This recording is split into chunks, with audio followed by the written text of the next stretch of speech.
A big question that skeptics and Christians have been asking recently is, are there other gospels or texts that should have been in the Bible? We saw this especially with Da Vinci Code and some other popular movies online, the idea that there's these hidden gospels that were suppressed by the church and kept out, and they tell a very different story of Jesus. Some of these are called the Gospel of Peter, Gospel of Thomas, Gospel of Truth, Gospel of Mary. So do we have reason to believe that Matthew, Mark, Luke, and John are not actually the historical gospels and these others tell a better story of Jesus?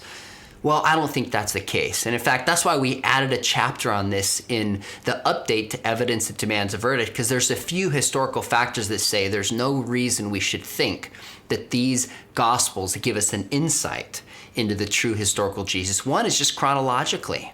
Matthew, Mark, Luke, and John, as we lay out in evidence, are clearly written in the first century. When it comes to these other so-called gospels, 2nd, 3rd, 4th centuries and beyond. Second, you look at the early church. The early church didn't consider these other writings gospels. There was not questions like, were they inspired? They weren't used and quoted by church fathers as scriptures, as we actually see the 4 canonical gospels being used.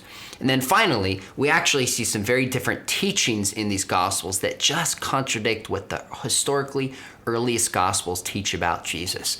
So these other writings are interesting. They help us understand 2nd and 3rd and 4th century culture, but there's no reason to think that they tell us a better and more accurate view of the historical Jesus than Matthew, Mark, Luke, and John.